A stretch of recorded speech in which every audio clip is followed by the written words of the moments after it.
Hai semuanya, bagaimana kabarnya? Semoga tetap sehat selalu di masa wabah corona ini, tetap stay at home dan tetap jaga kebersihan. Kembali lagi di segmen Iki Horor. Kali ini aku akan menceritakan lagi kisahku di rumah kontrakanku setelah kontrakan di episode ke-1. Yang belum nonton, langsung tonton dulu, link ada di deskripsi. Langsung kita mulai. Tak cerita nih, Iki Horor. Tahun berganti tahun dengan semestinya. Umur berjalan dengan sewajarnya.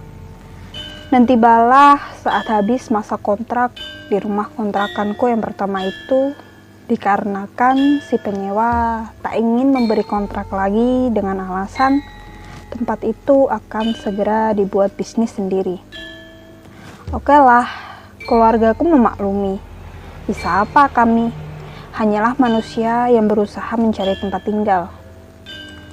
Karena alasan pekerjaan bapakku yang bekerja sebagai servis elektronik inilah yang memaksa keluarga kami untuk tetap mencari rumah di sekitar jalan raya, agar mudah ditemui banyak orang tentunya.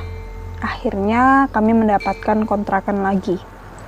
Jaraknya tak jauh dari kontrakan kami yang pertama. Hanya butuh menyeberang jalan raya dan berjarak 2 meter dari seberang rumah kontrakanku yang pertama. Tapi memang harus kami terima, kontrakan ini lebih sempit. Bahkan untuk akses masuk satu orang pun harus berdesakan dengan barang-barang dan tak mempunyai ruang tamu. Dapur dan kamar mandi pun menjadi satu ruang. Jadi layout kontrakanku yang kedua seperti ini. Lebar kontrakanku ini hanya 5 x 7 meter, tapi tidak full. Agak berbentuk huruf L pada sisi kamar. Jadi sisi depan ini digunakan bapakku sebagai servis elektronik dan toko kecil. Pintu masuk berada di sebelah kiri dari toko ini. Lurus langsung menuju dapur dan kamar mandi. Maka dari itu ditutupilah dengan kelambu kain. Sebelum menuju dapur, sisi sebelah kanan adalah akses menuju kamar. Bisa dipahami kan? Kalau lurus dari pintu masuk, langsung menuju dapur dan kamar mandi. Habis itu selesai, tidak ada akses lagi. Ada sih satu akses, yaitu pintu belakang di dapur. Tapi pintu itu ditutupi oleh kompor, jadi tidak bisa digunakan alias tak berfungsi. Tapi jendela di atas pintu masih bisa difungsikan dengan cara dibuka pada pagi hari dan pada malam hari ditutup. Hanya itu, tidak ada hal lain yang dapat dilakukan di jendela itu, karena jendelanya pun agak tinggi. Meski berbeda model dengan jendela di rumah kontrakanku dulu. Jadi jendela ini langsung bolong. Oh iya, aku mau menambahin informasi. Di kontrakanku yang kedua ini bersebelahan dengan beberapa rumah kosong. Sebelah kiri rumahku adalah jalan setapak, tapi bisa dilalui oleh satu sepeda motor. Jalan setapak ini menuju ke arah sumur di belakang rumah pemilik kontrakan. Si pemilik kontrakan ini rumahnya menempel sama rumahku. Sumur itu masih difungsikan pada saat aku masih mengontrak di sana. Sebelah kiri jalan setapak ini adalah rumah kosong yang sangat luas. Jika dihitung dari sekarang, berarti rumah kosong itu sudah kosong sekitar 30 tahun lebih. Bangunannya banyak yang hancur, tapi tetap berdiri kokoh, dan ruang-ruangannya pun masih bisa dilihat jelas dari jendela kaca depan rumah ini. Dan aku namai rumah kosong ini jadi rumah kosong A, biar mudah nyeritainnya. Gimana? Udah kerasa horor kan? Tinggal di dekat rumah seperti ini. Tapi itu belum seberapa. Di belakang rumah kosong A ini ada rumah kosong lagi, tapi ini masih layak dihuni dan ini juga luas. Alasan kenapa kami tidak tinggal di situ karena agak mahal, walaupun lokasinya agak di belakang. Mungkin karena bangunannya yang luas. Rumah ini aku namai rumah kosong B. Rumah kosong B ini baru kosong sekitar 3 tahun. Belum selesai sampai di sini. Di samping kiri rumah kosong A ini terdapat rumah kosong lagi yang memanjang dari rumah kosong A sampai ke rumah kosong B. Jadi memang panjang dan luas banget. Dan ini ada 2 lantai. Rumah kosong ini sudah tidak dihuni selama 25 tahun. Aku namai saja rumah kosong C. Setelah rumah kosong C, baru ada rumah-rumah yang dihuni seperti pada umumnya. Gimana rasanya tinggal di dekat rumah kosong yang sudah puluhan tahun kosongnya. Di next cerita, aku bakal ceritain pengalamanku yang berkaitan dengan beberapa rumah kosong itu. Yang aku ceritain kali ini adalah kejadian di rumah kontrakanku dulu. Kejadian ini terjadi sekitar aku kelas 4 SD. Aku tak ingat waktu itu tahun berapa. Tapi ada hal yang paling aku ingat adalah saat itu lagi marak-maraknya HP QWERTY dan BlackBerry. Pasti kalian tahu saat-saat itu. Karena pada masa itu teman-temanku banyak sekali yang punya HP seperti itu. Aku pun jadi pengen juga beli HP seperti itu. Bermodal dari uang saku hari raya yang selalu aku tabung, aku meminta bapak ibuku untuk mengantarku membeli HP. Tapi aku tak ingin HP yang bagus-bagus banget. Jadi aku beli sesuai dengan uang tabunganku pada saat itu. Aku membeli sebuah HP QWERTY merek Cina, namanya Evio.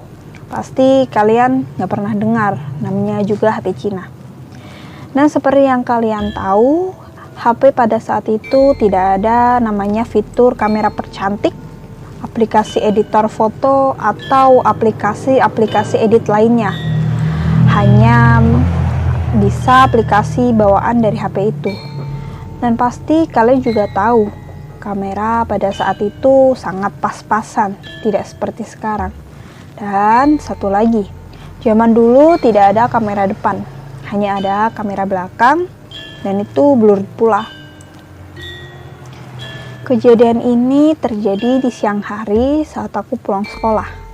Entah jam 1 atau jam 12-an. Kala itu aku merasa bosan sekali bermain game di HP yang cuma itu-itu aja. Jadi aku memutuskan untuk keluar rumah. Aku menuju ke jalan kecil berada di kiri rumahku, yang dimana bersebelahan dengan rumah kosong yang sudah tak dihuni selama 30 tahun lebih.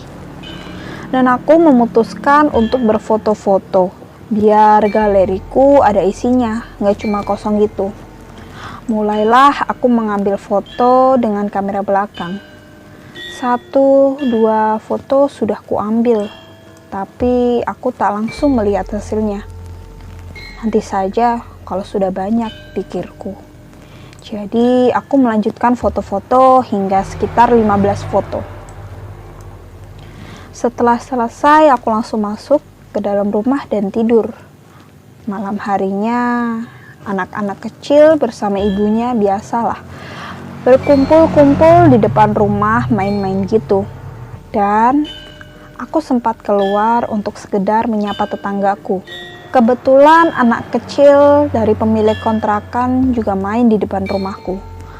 Anak kecil ini perempuan, inisialnya V. Dia berusia sekitar 2 tahun pada waktu itu. Baju yang ia kenakan pada malam itu adalah baju yang mirip lebah. Warna oranye dibalut garis-garis hitam. Aku ingat sekali dia bermain bersama adikku di depan. Lalu aku masuk lagi ke dalam rumah dan menuju ke kamar. Di kamar itu posisinya cuma aku saja yang sedang menonton TV. Sedangkan ibu dan bapakku sedang berbincang-bincang di depan. Aku juga bermain kamera di HP-ku pada saat itu.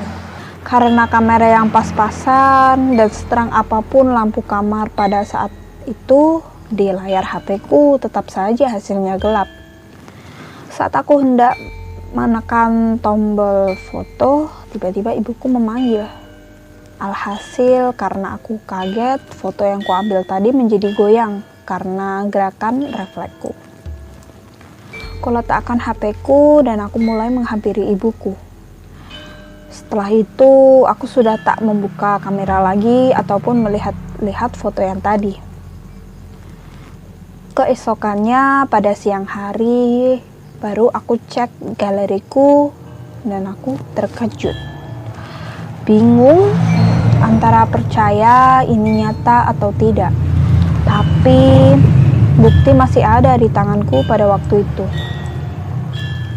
Foto yang seharusnya hanya ada aku sendiri di dalam foto, kini jumlahnya bertambah.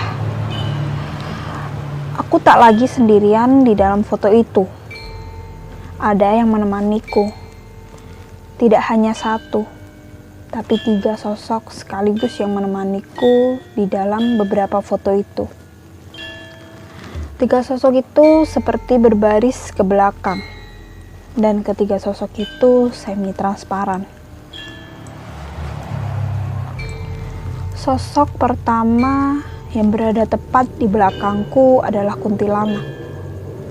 Dan kuamati hanya berjarak sekitar 5 cm dariku, hampir menyentuhku. Dengan rambut yang panjang menutupi sebagian wajahnya, dan sebagian wajahnya lagi tak terlihat. Hanya hitam, mungkin karena HP jadul yang waktu itu kupunya. Tetap dengan gaun putih panjang. Aku tak bisa melihat apakah kakinya menyentuh tanah atau tidak, karena aku foto hanya setengah badan. Sosok kedua di belakang kuntilanak itu adalah sesosok pocong dengan tubuh tinggi besar. Wajahnya tak terlihat jelas, hanya hitam pekat yang tergambar di layar HP-ku.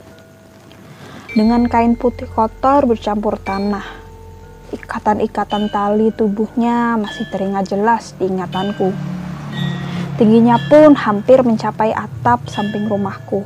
Matanya merah menyala, menatap kamera HP-ku pada waktu itu. Ini sosok terakhir yang berada di paling belakang, tapi tetap sosoknya terlihat jelas. Seorang pria berusia sekitar 30 tahun dengan baju yang sedikit robek, muka yang rusak terbakar, dan salah satu matanya turun ke bawah hingga ke pipi. Menurutku bola mata pria itu memang lepas. Pria itu berdiri agak rendah sedikit dari kaki satunya. Entah patah atau apa, aku tak tahu. Apakah menurut kalian penampakan di foto itu berhenti sampai di sini? Tentu saja tidak. Penasaran ada apa lagi dengan foto yang kuambil?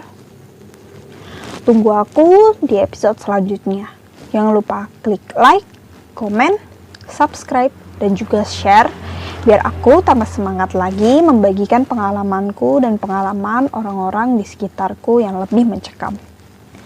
Iki Horor Sugeng Dalu.